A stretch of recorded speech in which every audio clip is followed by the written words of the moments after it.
Baik, Assalamualaikum warahmatullahi wabarakatuh.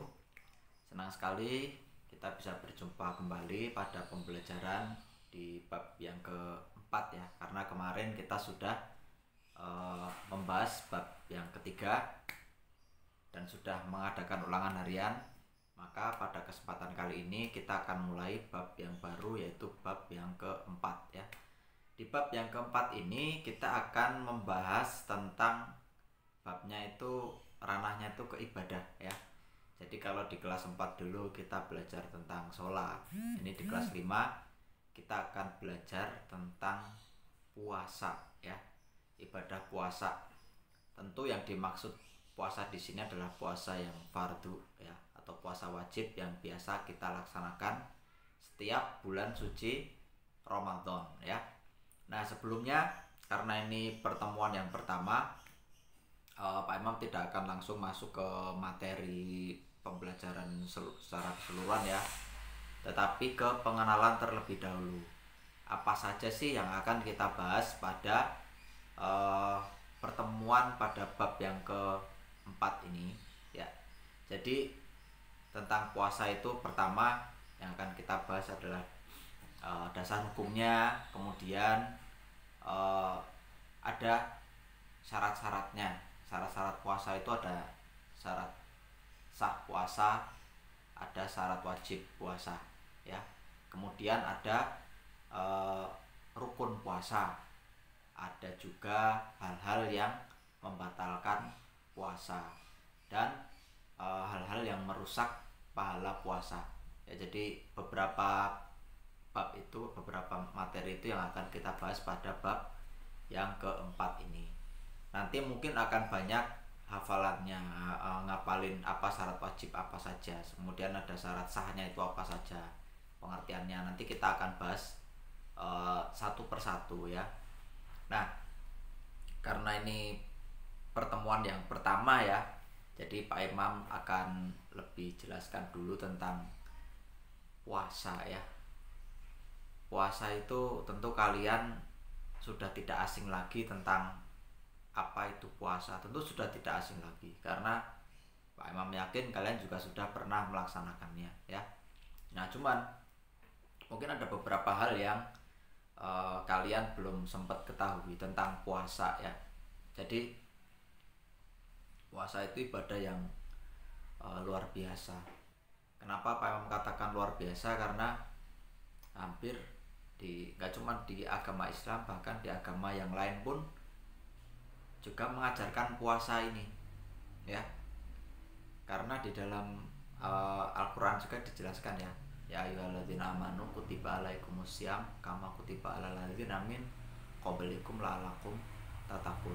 Diwajibkan atas kamu berpuasa sebagaimana diwajibkan oleh orang-orang sebelum kamu agar kamu bertakwa. Jadi di sini yang diwajibkan puasa itu tidak hanya umat Islam saja, bahkan sebelum-sebelumnya juga sudah diwajibkan puasa. Seperti di agama Nasrani juga ada puasa, di Yahudi juga ada, kemudian di selain tiga agama besar itu, ini katanya agama Abrahamiyah itu ya, dari Nabi Ibrahim. Di agama Hindu pun, agama Hindu Buddha pun juga ada puasa. Ini katanya ya, kalau di sana kan kepercayaannya itu seseorang kalau meninggal itu akan dilahirkan kembali. Nah, supaya sempurna itu jasad sama ruhnya itu harus hilang bareng. Makanya di sana ada ajaran namanya muswa. Muswa itu ya menghilangkan segala nafsu duniawi, termasuk nggak makan, nggak minum itu. Tapi itu ajaran di agama Hindu Buddha ya. Kalau di Islam puasanya tetap puasa dari mulai terbit fajar sampai terbenamnya matahari. Nah, selain puasa ini diajarkan nggak cuma di agama Islam, tapi di agama-agama yang lain juga ya. Luar biasanya puasa ini ya. Ini Allah Subhanahu wa taala bahkan mengilhamkan kepada beberapa jenis binatang ini untuk puasa. Binatang puasa, contohnya ulet bulu. Kalian ketika melihat ulet bulu itu reaksinya gimana? ada yang takut, ada yang geli, ada yang mau megang aja nggak berani. Itu ulet bulu ya. Nah, rakusnya bukan main. Pohon itu daunnya bisa dimakan sampai habis. Pohon bisa habis dimakan daunnya sama ulet bulu. Rakusnya bukan main. Tapi ketika dia puasa, jadi ulet bulu itu kan berubah jadi kepompong gitu ya. Di dalam kepompong itu dia nggak makan, jadi kerakusannya selama jadi ulet bulu itu dilupakan. Di dalam kepompong dia puasa, nggak makan, nggak minum, tapi juga nggak mati. Nah, ketika beberapa hari ya lamanya kan nggak tahu ya, ini kepompongnya akan kebuka dan keluar yang namanya kupu-kupu. Nah, sekarang kupu-kupu, reaksi orang ketika melihatnya gimana? Wah, indah, warnanya bagus, warna-warni, terbang. Nggak ada yang orang takut melihat kupu-kupu, geli atau enggak ya. Apalagi yang warnanya cantik-cantik gitu. Itu Allah mengilhamkan yang namanya puasa kepada beberapa binatang. Tentu tidak hanya ulat bulu saja ya, bahkan nih kalau Pak Imam ini kan hobinya salah satunya memelihara ikan ya, ikan koi. Tapi gak cuma ikan koi saja ya, ini menurut saran dari para ahlinya itu, kalau ikannya sedang sakit, obatnya itu puasa, dipuasain seminggu nanti sembuh.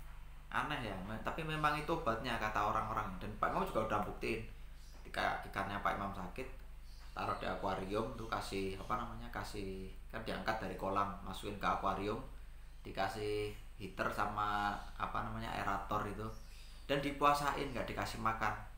Setelah seminggu sembuh. Dan ini juga tidak hanya ikan koi saja, kayaknya di ikan lohan juga sama. Kalau dia sakit dipuasain. Itu hebatnya puasa itu ya. Jadi tidak hanya berupa ibadah saja, tetapi hikmahnya itu juga merupakan obat ternyata. Dan di para ahli dunia kesehatan juga menyarankan kalau kamu mau operasi itu sebelumnya harus puasa dulu. Itu puasa luar biasa tidak, karena Allah itu menghilangkan sesuatu itu pasti juga ada tujuannya ya. Nah, itu mungkin beberapa informasi yang mungkin kalian belum tahu sebelumnya, sekarang bisa tahu, tambah pengetahuan. Jadi ketika nanti ada puasa lagi di bulan Ramadan, kalian bisa lebih semangat untuk menjalankan ibadah puasa itu ya. Nah, untuk materi yang akan kita bahas, yang sudah Pak Imam sampaikan tadi, seperti syarat wajib puasa itu apa, syarat sah puasa apa, dasar hukumnya apa, kemudian rukunnya apa, yang membatalkan apa, kemudian hikmahnya apa, kita akan bahas pada pertemuan berikutnya ya. Untuk pertemuan yang pertama ini adalah pengenalan materi. Kalian bisa ada gambaran terlebih dahulu apa yang akan dipelajari ya. Jadi satu lagi pesan Pak Imam sebelum Pak Imam tutup ya, tetap jaga kesehatan, kemudian jangan keluar rumah dulu jika tidak penting. Tapi kalau terpaksa penting harus keluar rumah, jangan lupa gunakan masker, jaga jarak, dan terapkan protokol kesehatan, terutama cuci tangan sebelum masuk rumah. Cuci tangan ya, pakai sabun dengan ketentuan yang sudah dijelaskan ya. Sekian pertemuan pada kesempatan kali ini, semoga bermanfaat. Kurang dan lebihnya mohon maaf. Billahi taufik wal hidayah. Wassalamualaikum warahmatullahi wabarakatuh.